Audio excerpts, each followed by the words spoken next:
Good to be in your space again, our friends across the world. Good morning, good afternoon, good night, anywhere you are today. We are reaching out to you from the Incubator Media, the #1 online youth radio. This is your host, King Emmanuel, having a sitting today to see what we can discuss together. And we give God all the glory for the opportunity we have to be in your space once again. I have my guest in the house already. She's seated already, and we're about to roll. But remember, the last episode we discussed about made for more, and we let you know that you are not ordinary, that God has made every one of us for a purpose, and for everyone you have a gift, you have a talent, you have skills to acquire, to bring out those talents and gift that God has given unto us. And we have said that you are the only one that can stop yourself. Nobody can stop you, but you can stop yourself. And our guest told us that day that the enemy of the future success is the current success. And she told us also about how to discover your purpose, your gift, and talent that you have in life. She told us a place, #1 is God factor. God that places it in us is able to help us to discover. You must know God to discover your gift and to maximize it. You discover, you develop, and you deploy. Then she told us equally too about the place of passion. You must have passion for it. She told us also the place of ease. Things you do with ease. Things you do without any trouble, anybody chasing you around. She told us equally that day, and she told us the place of pleasure as well. So I think all these points are captured in other episode. And why we're saying this is you don't need to copy anybody, you don't need to follow anyone, because imitation is actually limitation. So pick up yourself, let that be God factor. Pick up yourself. You need training to do, you need books to read, you need seminar to attend. And our guest, I will be sharing our details with you. There are things you need to know, how to speak well, how to write well. She can equally provide that, and a lot of other things that we do, and we can provide counseling and equally guide you on what to do, mentorship for free, because this is what God has called us to do, and we're doing that at this point in time. So without wasting much of your time today, we're talking about the power of your mind. The mind that you have, something big. The mind that you have is something great. Like someone has defined the mind as the man's seat of feelings and thoughts.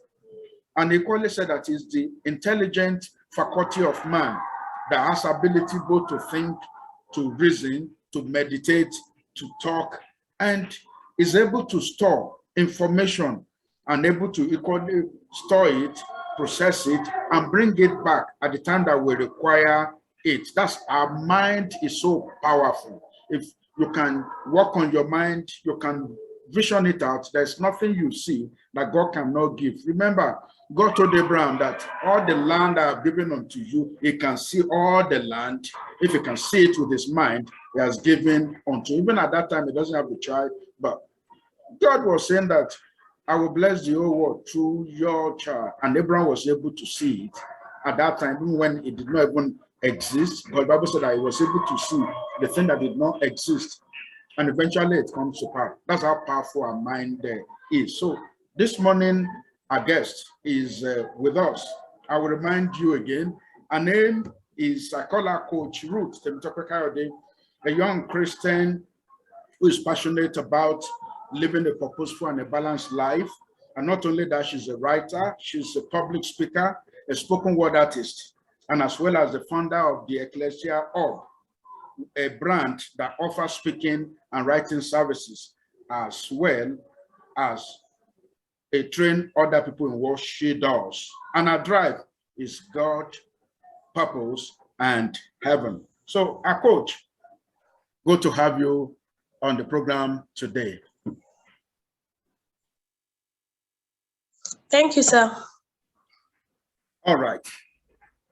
So I did a bit introduction about our mind. Please, I will need you to take off from there.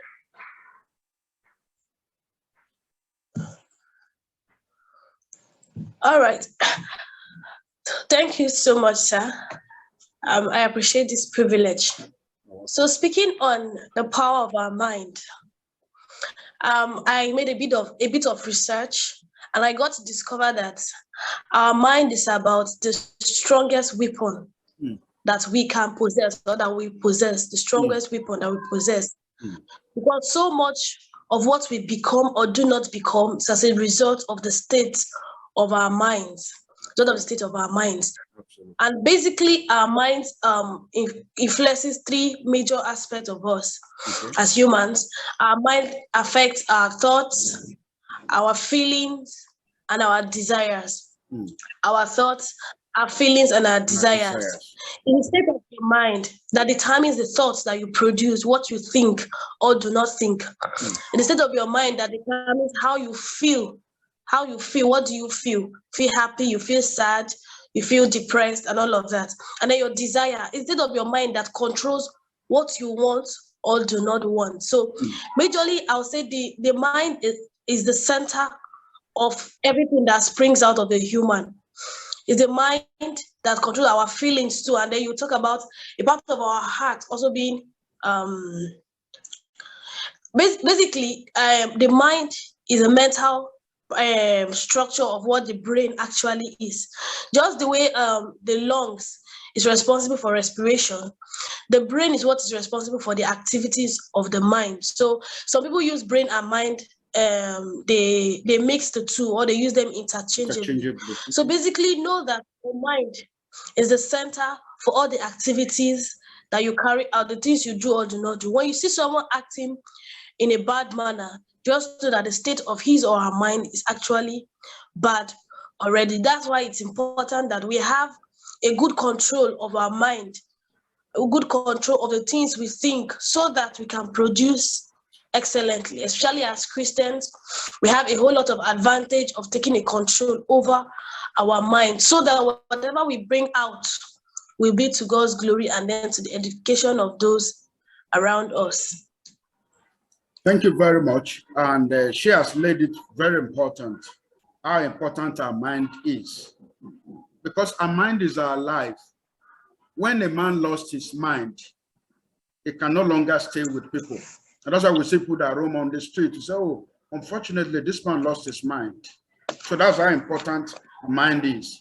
But unfortunately today, many Christians think that all they need to do is, I'll read my Bible, I'll pray, then I'll be fine. We're not really using our mind. And that's why the question kept coming. What do we do with our mind? Because someone said that if you can dream it in your mind, you can achieve it. Even the Bible said that as a man thinketh in his heart, so is he.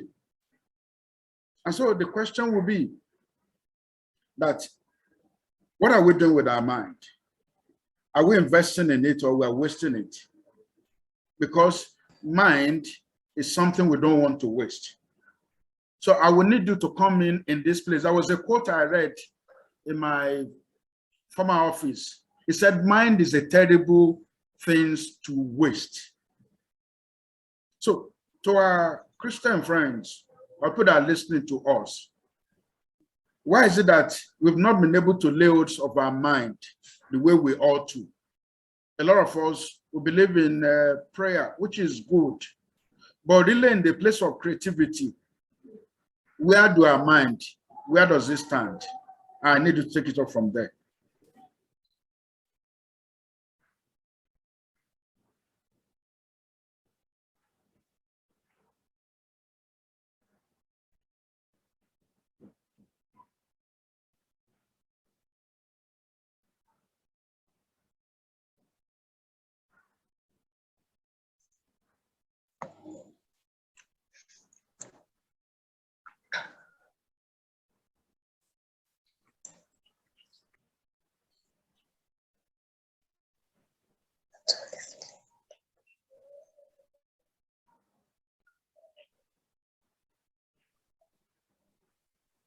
Hello? Yes, I'm with you. Okay. I don't know if you get my last question.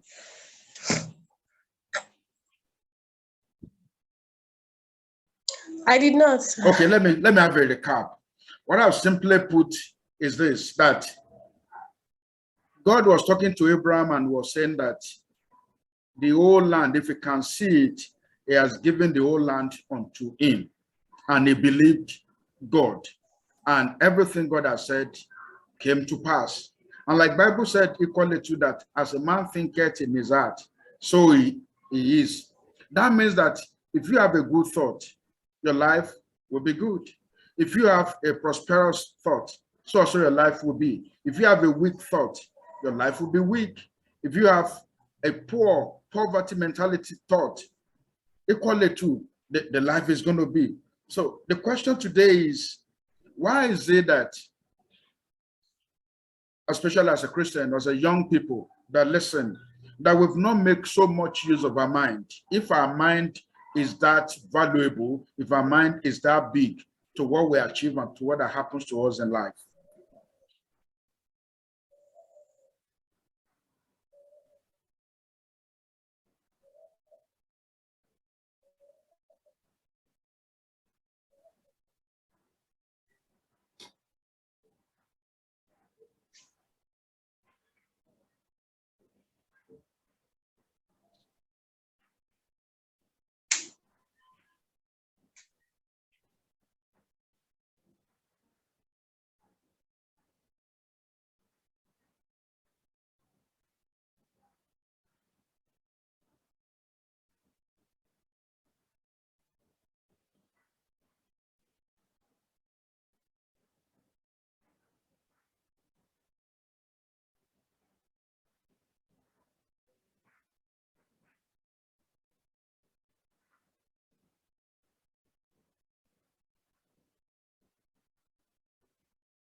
Hello, can you hear me?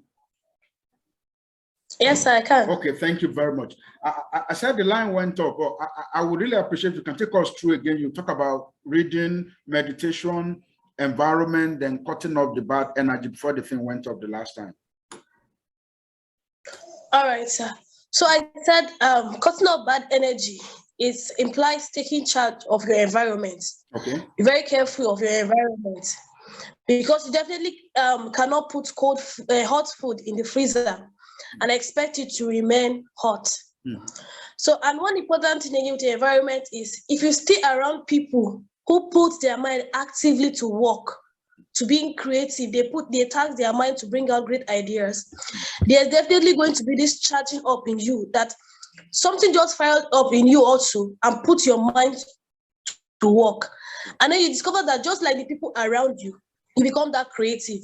Someone said if you have 4 smart people around you, you become the 5th smart person.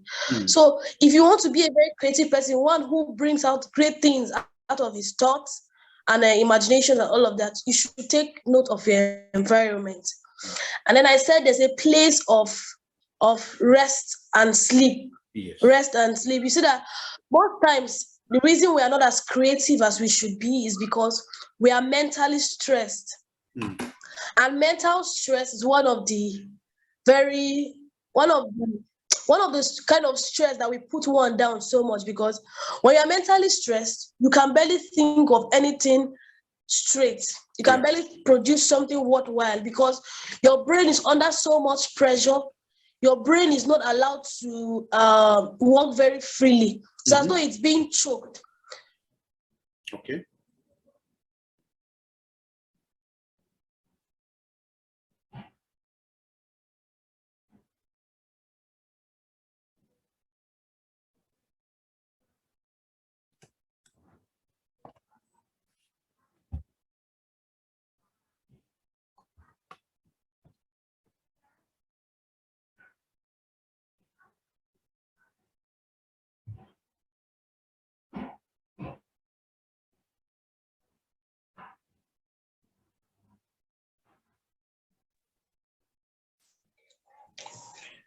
Okay. Yes. So there's a place for rest and sleep if you want to be as productive as you want to be, so that your mental health is not tampered with. Okay. You have to be very healthy, and not just healthy in body, you have to be very healthy in mind too. If you want to be someone that produces great stuff, you have to be very creative. Creativity means tasking your mind. Okay. And so if your mind is not in a healthy position, your mind cannot work. Just the same way it is for your body. Your Yeah. body is not in a healthy state, you cannot put it to work. Or even if you force it to work, you will not get the desired result. So you must ensure that you are in good health, not just bodily, but also mentally, so that you can produce great stuff. And then there's a place for exercise. When you exercise frequently, discover that you are able to burn out excess and then lighten up. And then you lighten up. So I talked on reading, Okay. meditation, take note of your environment. There's a place for rest and ensuring you are very healthy. So if you want to be someone that is very creative, you have to take charge of your mind. You have to take charge of your mind by doing these that I mentioned and so many more that you will discover along the way. Wow, that's a really, really great thing that we needed to do. That how do we develop our mind? Talk about reading, talk about meditation, talk about environment, people that you mingle with, people that you stay around with. Like someone said that what you become in the next 5 years, depending on the people that you work with and the book that you read, because all these have a cumulative impact and effect on our mind. She could talk about adequate rest, sleep well, so that your body, your mind, your soul can be refreshed and you can be more creative than ever. Then she talked about place of exercise as well. But now, in the place of all this, what do we say to the upcoming Christian boys and girls, young men that have a lot of aspiration, plenty of dreams, plenty of strength, and the rest of it? How should they work on their mind? Because I discovered that some prefer to work overnight. They don't sleep, they work for too long, and the rest of it. What do we say to these people? Because they thought just to achieve everything, but it's not something you want to do in one single day. So what do we tell them regarding the place of their mind? Because, in the midst of this, there's still a place of mental health. So I need you to come in and let's look at it, because mental health, these are the issues we have today. Okay, sir. Yes. Our mental health, like I stated, is very important. If you ask me, I think it's better one is stressed bodily than to be stressed mentally. Okay. Because when you are stressed mentally, you can't think properly. You can't think properly. And at that point, you can produce little or nothing at all. So I know there's this desire to want to work extra and do so much that in the daytime we keep our brain so busy, and at night almost throughout we're always busy. The truth is, if mental health is not taken care of, it will affect even the bodily health. Okay. Because you will then discover that the person gets frustrated before you weak interest, and then the whole body even shuts down. And a medical doctor actually told me that a stressed brain will do only half of what a refreshed brain will do. So I think if you want to produce better, you should take rest. Very important. When you feel tired, it's okay to rest, even if you don't necessarily sleep, so that you can regain what you have burnt out, what has been lost. Because thinking is very tasking. Anything that has to do with your brain and your mind is way, I think I learned, like for instance, reading that has to do with your mind and your brain. Yes. Is more tasking than farming. Sure. It's more tasking than physical labor. Yeah. So you should realize that you are burnt out a whole lot. For instance, for me, when I read or do brain work, I get hungry very fast. Okay. So it's a signal to me that my body consumes more when I use my brain or I set my mind to work than when I'm having physical work that I'm doing. So it's very important to note that you have to maintain a healthy a healthy mind. You have to be healthy mentally. Else, even physically, you will break down. Because psychologists say our minds and our bodies are not separated. They work very closely. It's what your mind gives out, your body reacts to. Sure. So even though there's desire to work hard, very importantly, someone also said, you don't just work hard, you work smart. Smart. Be very smart about your work. And then I think it's hard work and smart work that combines together to give you the success you desire. So that you don't just pour in energy so much and then you are not smart about it and then it bounces back to bring something negative. So the place of mental health is very important. When you feel tired, you feel that your brain is no longer pushing as much as you should, give it a break. Your brain is not a machine. Even machines break down. Sure. Machines break down. So I'm sure you will not want to break down before you learn. And the truth is, if you refuse to rest, at a point your body will shut down and force you to rest. And at that point, it's more terrible. It's more terrible. So I think that's it. Okay. So, I mean, these are the foods of mind that, like one of my great mentor said that if you don't rest, you will soon be late to rest because by the time the whole thing pack up and there is little nothing we can do about it, what do we do? And then do you have advice for, I discovered that people that, okay, they'll have night vigil all through the night, they're having a fasting, long day fasting, okay? So, and because sometimes I try to discuss with them, but I think today our fixation is on the devil. We have a situation today that the fixation has been on the devil, and people will go from night vigil to place of work. Night vigil could be for 70 days.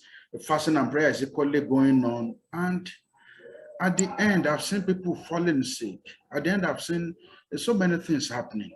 What should we tell our young people to do? Because if you ask for my opinion, I don't believe Satan is as big as the way we put it to be. I believe Jesus is everly big. And when I have Jesus with me, Satan cannot do anything to me. So I need you to come on this.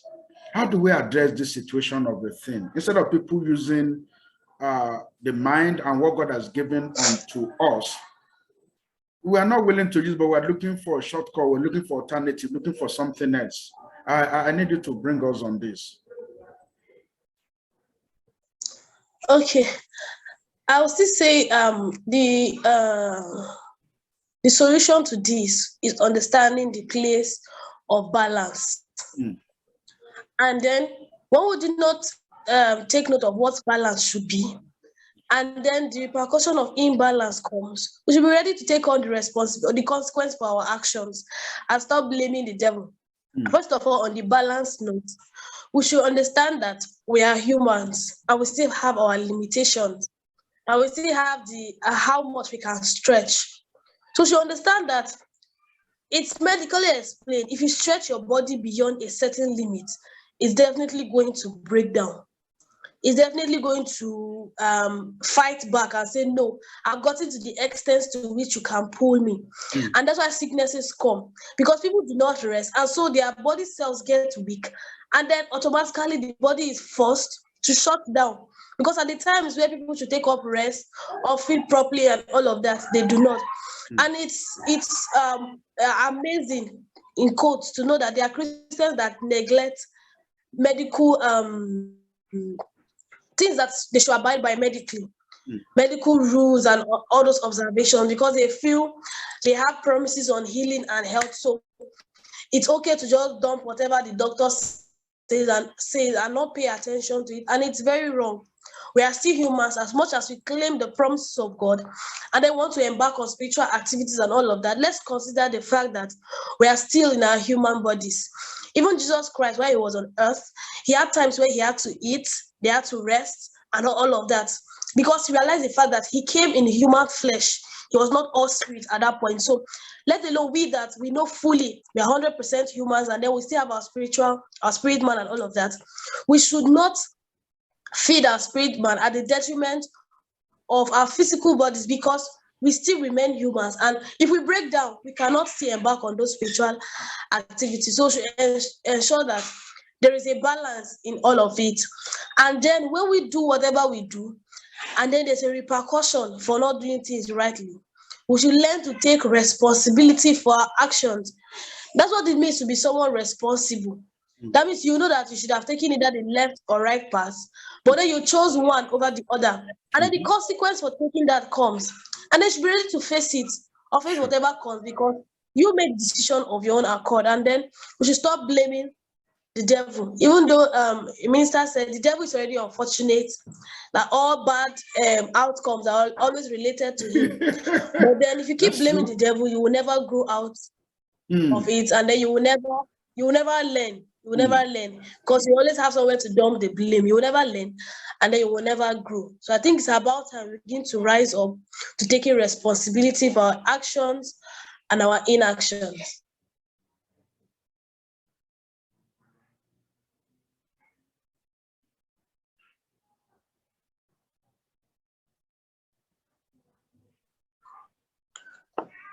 Okay, I think the point well laid, and humorously too, one of my mentors will say that God is the only one that is omnipresent, that is present everywhere, that Satan is not. Yes. And then somebody will commit a crime, you rape somebody, you steal, you do something, maybe even that time, he was saying jokingly at that time, maybe Satan is even in Japan, or Satan is in Washington, D.C., and you are doing what you are doing in Nigeria. That if God will allow him, sometimes he should slap some people because he wasn't even there when you were doing what you were doing. But we only look for to blame him. We only look all the time to blame him. Now, I come to this point. I read a quote. It said, "You are not a beggar because you don't have enough, but you are borrowing because you cannot think enough." He said, what we have is enough if we can think enough. And I think in Isaiah chapter 1 verse 18, he said, "Come now, let us reason together," is thinking. Let us put in our mind into work. And I won't forget the illustration of the prodigal son. The prodigal son never prayed. He came to his senses at that point and he decided that enough of all this. My life cannot be this anymore. I get to go back. And that was the turning point. So I will pick up again from, you talk about meditation. As a Christian, is it that we are lazy in terms of when we meditate in our mind? Because I remember the last episode, we made mention of Christians should be good, should be excellent, not just good. So where are we in all this? Because, or maybe we assume that God has promised everything and God will do everything for us, so we don't need to use our mind. Where is Christian in terms of meditation? All right, sir. I think as Christians, the place of meditation is very important, even as we study the scriptures. If we actually study the scripture, studying is deeper than reading. Sure. You just read and just walk away. Most of the time when you walk away, whatever you read just walks away with you, just go. But then when you study, because you will give a deeper level of, you're searching for more understanding and more insight and all of that. For that thing you have studied to last longer in you and have effect, there should be a place of meditation. Where in the quietness of your mind, you are going through over and over. You are analyzing, you are checking through, okay, what could this mean? Okay, what could this produce? And all of that. So there's a place for meditation after you have studied, after you have read. It's at the point of meditation, your mind begins to work and begin to play with the things that you have taken in at the point of studying. Reading is just at the surface. Reading does not really stick alone, especially if you are bent on harvesting ideas from whatever you have read. But it's a place of study. When you study, it's an entirely deeper level. And then after studying, if you want to birth something great out of what you have studied, you should go on to meditating, so that your mind can ruminate over everything that you have actually studied. And it's in meditation you can see, okay, what can this produce? What can this bring out? What can this translate to? And what can this mean? So even as Christians, as we go about our secular activities, as we go about studying the scripture, trying to understand God more, we should take the place of meditation very, very important. Very, very important. So you see, one reason that Christians read a whole lot of the scripture and they do not look like what they read is because they do not take time to meditate. Someone had just had devotion, and then he had a wonderful time studying the scripture, studying the word of God and all of that. But then a few hours later, this person does not look like what he studied because he did not keep his or her mind busy with what he has taken in. So he begins to act in a way that is entirely different from what he had just read or what he had just studied. So the place of meditation keeps you on track. It keeps you in the mood, yes. It keeps you in the mood of what you have just studied. So the place of meditation is very important. Okay, that's well said. Then another question that comes to my mind again is, can we say people are lazy in terms of thinking? Because I want to believe that for every situation we find ourselves, that we should be able to probe our mind to bring up different questions with different answers. In fact, it's one of my professional policy that my subordinate, if you are bringing any problem to me, at least you must come with three, let's say three solutions to the problem.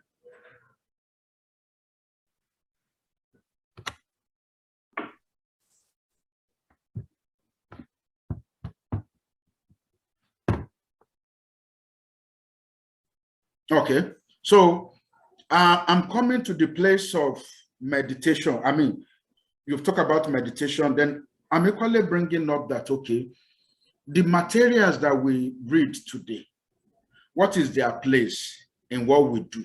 The materials that we read today, what is in their place? I read about Anthony Robbins, that while in the university, he read over 700 books.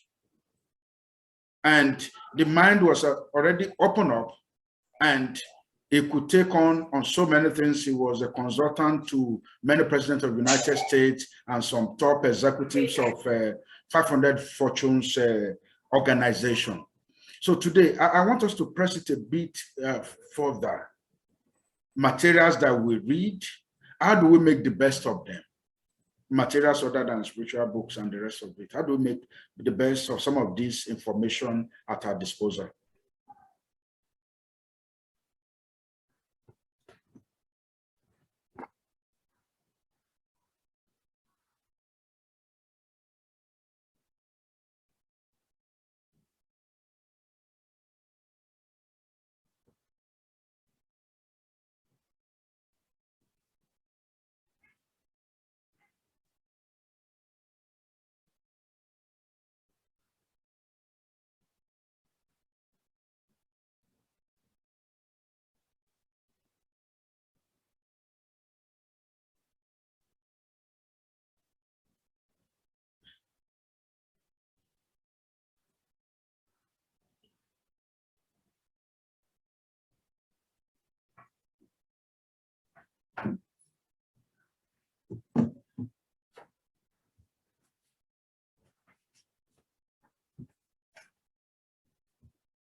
Okay, we're back, thank God.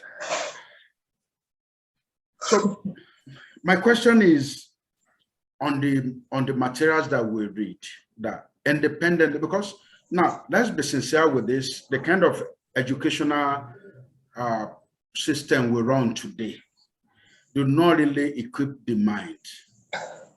So I need your intervention. What other things can one do as a young people growing up? Our education today cannot really give the best that we want. How should we approach it? What are the other things we can do to really develop our mind towards achieving our goals in life?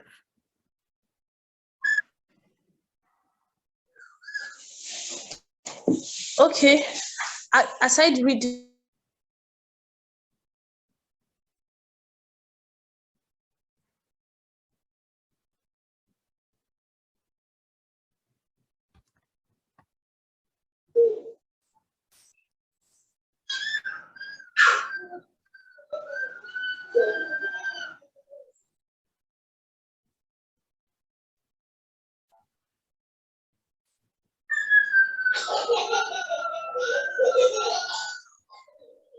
Okay. Can you hear me now? yes, Okay. So I needed you to respond on the last question.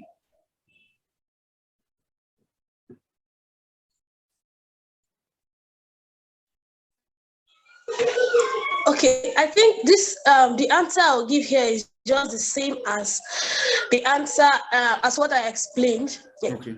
The point I gave under taking charge of your mind, Okay. being positively in charge of your mind, so that you can create good stuff. And aside reading, I mentioned meditation, exercise, ensuring mental health, rest.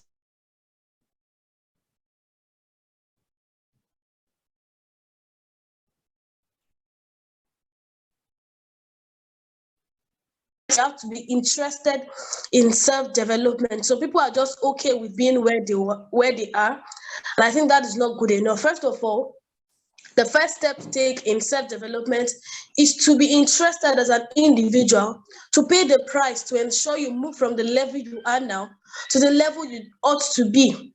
You should first of all be interested in moving, because others might be interested on your behalf, but until there's an interest from within, you might not push yourself as much as you should, so that you get to where you are supposed to be. So when you are first of all as an individual interested in your own development, you'll see that you will go at whatever cost, sacrifice whatever it takes to get to where you should be. And then the mind is so powerful. I must not forget to say, because someone says you are your mind, you That's become deep. everything your mind's eye sees. Is whatever you see with your mind, whatever your mind can capture, is the totality of what you can become. Yes, whatever your mind can capture is the totality of what you can become. That's why Ben Carson said, and he wrote in a book, think big.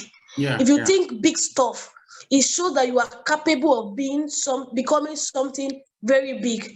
But if your thoughts are limited, your desires are limited, your feelings are just limited, and then you are just put in a box, that is just the little thing you can actually become. So you are your mind.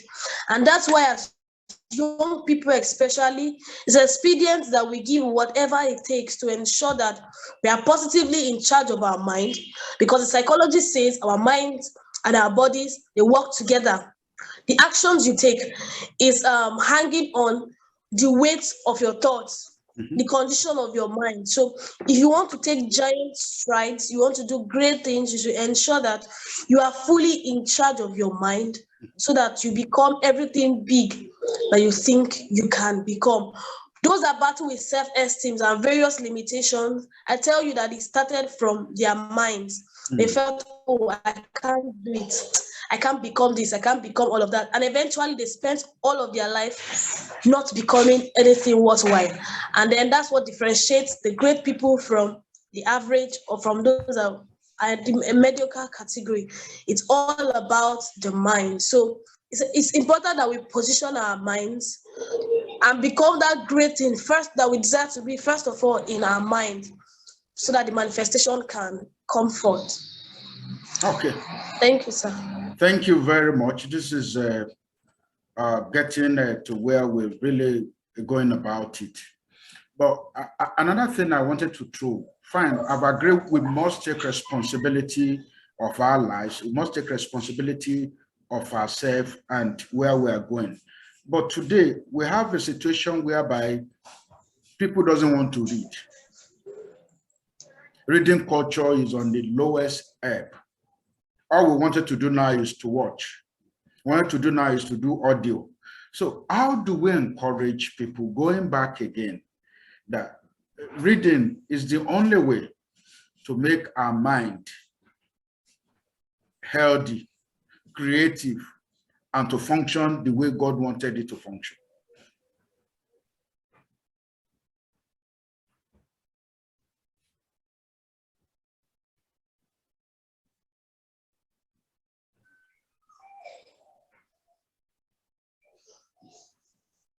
Did you get my question?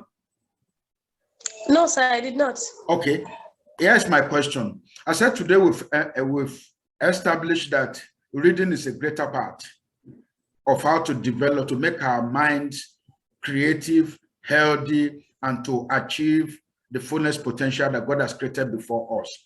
But the generation of today, the reading culture is at the lowest ebb. So how do we encourage them?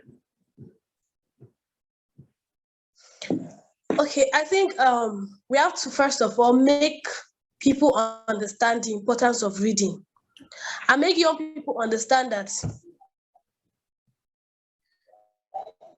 you will not know how much you do not know until you begin to read.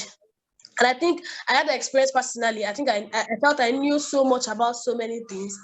When I began to read, my eyes were open to a whole lot that I did not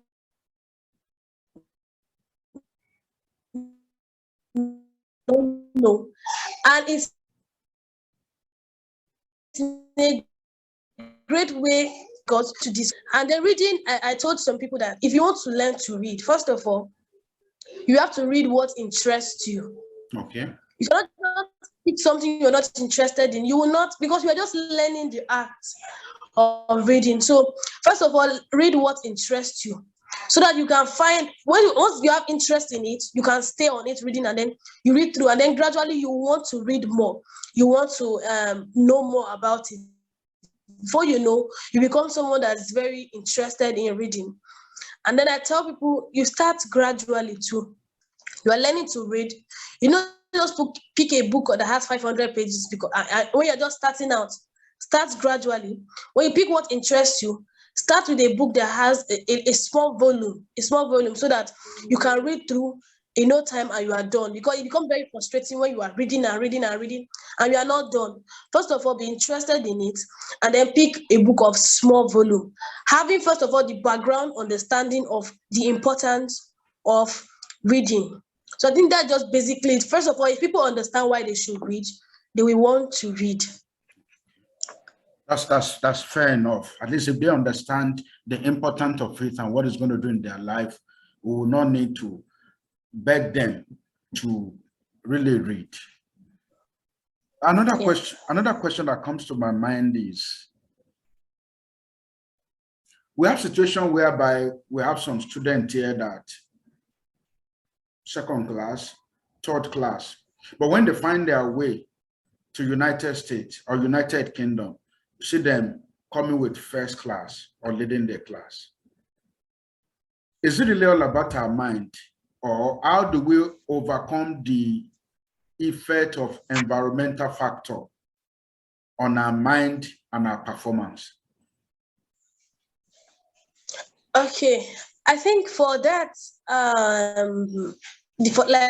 for the example you gave, I think the educational system in Nigeria generally puts a whole lot of pressure on students and pupils. Let's dwell on students, undergraduates, because you discover that for so many undergraduates, we are forced to take courses that we would not need. Definitely. After school, even while practicing on that field. Yes. So the ordinary undergraduate in Nigeria is over-labored. You are forced to take a whole lot that you will not need, you will not practice. While outside there, you are limited to taking just the few that you will need. For instance, in my first year, I think for the first semester, I was offering 12 courses. 12 courses. Compared to my counterpart that will be outside there, they might just be offering 4 or 5. And so they are able to pour their energy just on those few courses. And they give it the pressure and dealing with a whole lot of environmental damages that he cannot help. So already used to it. So when he goes out there, and then the pressure is not so much, he's still used to it. And so he puts in that same pressure that could not even give him a first class year. And then he's able to beat high there, because the energy we're pouring into 12 courses here is the same energy and capability you already have. But then you meet 4 courses. So it's definitely going to give you a better result, because now you are not spreading out that so much energy you have in so many places. For instance, you have this capacity that can take 12, and then you get to this point where you are there to pour that capacity on 4.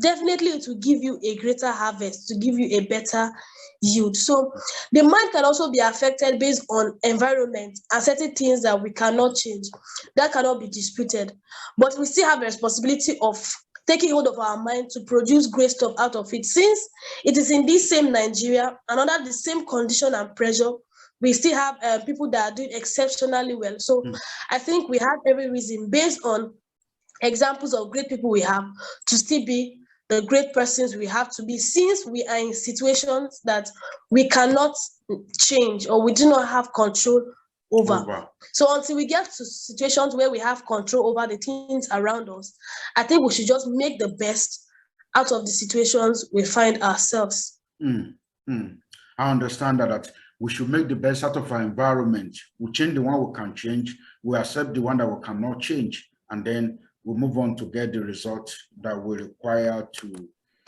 peradventure get. Now, part of the environmental thing is met a couple of students that this is actually the course they wanted to study, based on their ability, based on the way they are wired and the rest. But the parents saw something different. They will have preferred that she's doing something, is doing something different. And most times there are a lot of confusion that leads to crisis and the rest. So I don't know if such should sit before you, what kind of advice will you give?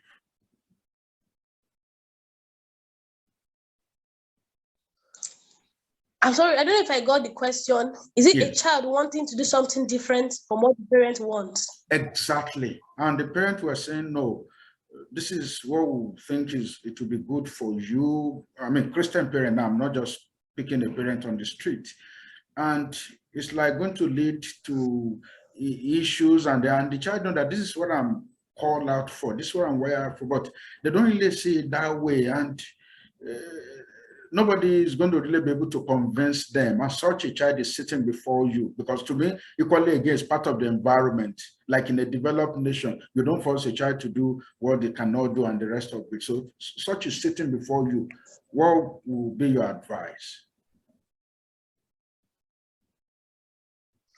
Okay, if I want to counsel in such a situation, I think I'll first of all prefer to counsel the parents to understand that they are not to force the child into choosing a career, but they are only there, they should only guide. They should serve as a guide and not to force the child, because this is the person who is going to study this. And most times, to a large extent, what you study or what one studies in school determines a whole lot after school. Yeah. So if the child feels this is what I'm good at, this is where I have interest, this is what I want to spend my life doing, I think that such a child should be allowed, so long it will not bounce back as something being harmful. Okay. And then there's a point again of the child, of the parents knowing more and saying, no, I see that you can do this better. But whichever way, I still feel that the person involved, that is a child, knows his or her capabilities better. Except the parents know the situation where the child is not being truthful, or there are other factors surrounding why he should choose that path. Then I think they can intervene at that point, since they are the parent, they are the guardians, and all of that. But if it's because of certain selfish interests or beliefs of the society that certain courses are better and all of that, and when they are not necessarily better, just because maybe the parents want to feed their ego of my child is a medical doctor, is a lawyer, and all of that, I think children should be allowed to pursue the career path that they want to.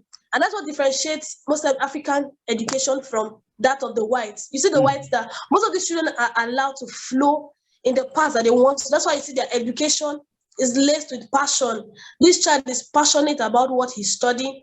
So it's not just coming to school, he's enjoying himself. And I think that's one thing that is lacking in an African setting today in terms of education. So I think that parents should understand that they are to guide their children and not force them into being what they just think that they should be. I have a classmate who is studying today and we're in our final year, and he's just waiting. He said, once he's done, he's going to start afresh because he wants to study arts. He's very good in drawing. He's almost excellent when it comes to drawing. But somehow he's studying English and literary studies. And interacting with him, I realized it's just what his father wants him to study. So he's more or less studying for his father. And he's not even interested in the course at all. He just takes it with levity, does what he likes. He just wants to be done. It's as though he's getting a certificate for his dad. And I have another classmate. He is a friend to this other guy. Okay.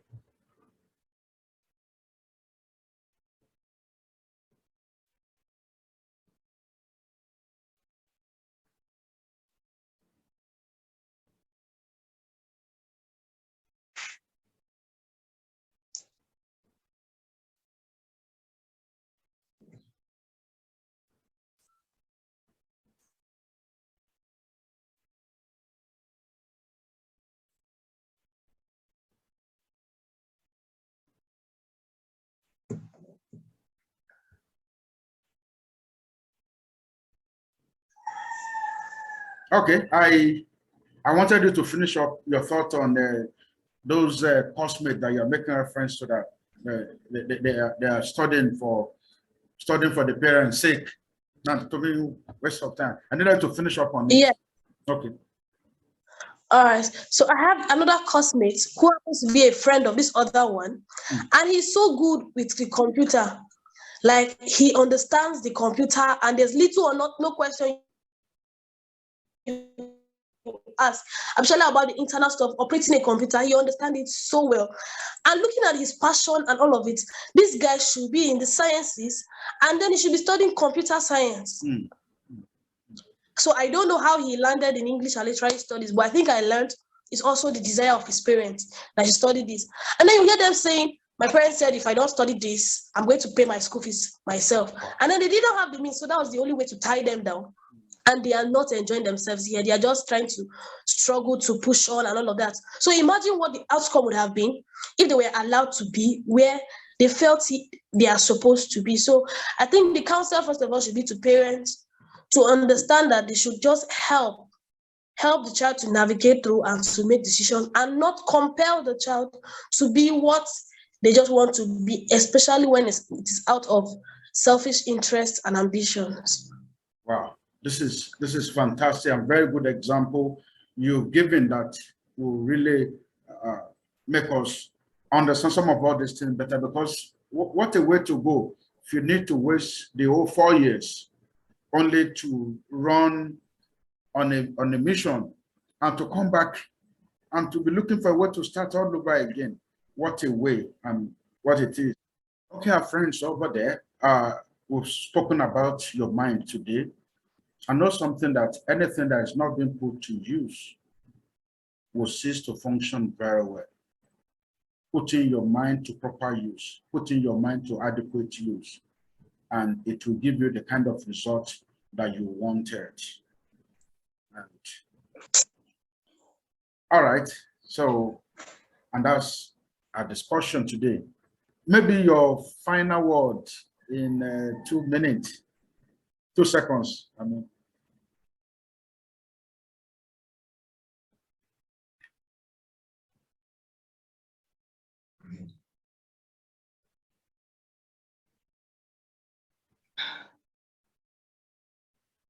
So I will equally discuss on how you can develop your mind, how you can use your mind, and to get the kind of results you desire in spite of the environmental influence and in spite of what happens around us. Let's make the best use of our mind. Remember, reading is key, meditation is important, then environmental factors, then cut off bad energy, rest, sleep, and exercise as you suppose.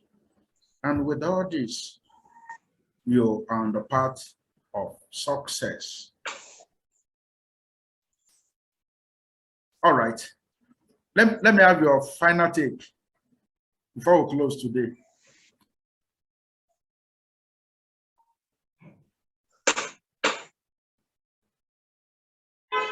Okay, sir. So I think the summary of everything is whatever you want to become in life, you first of all become it in your mind. So it's important that you expand your thinking ability, expand it, and think of great stuff. If you're a Christian, you have even more advantage. You have a relationship with God because you have promises of God that tells you you can be everything God has made you to be. So don't think any less of yourself. Don't think when you're thinking about your future, you're making plans, you're strategizing in your head. And so there are things that are very big because your success starts from your mind. If you fail at your mind, in your mind already, you have already even failed because you work out or you act out what you think. So my counsel is, especially as young people, we should ensure that our minds are we work with them as powerful weapons that they actually are. Take positive charge of your mind and become everything you want to be, first of all, from your mind. And I'm sure that if you take charge of your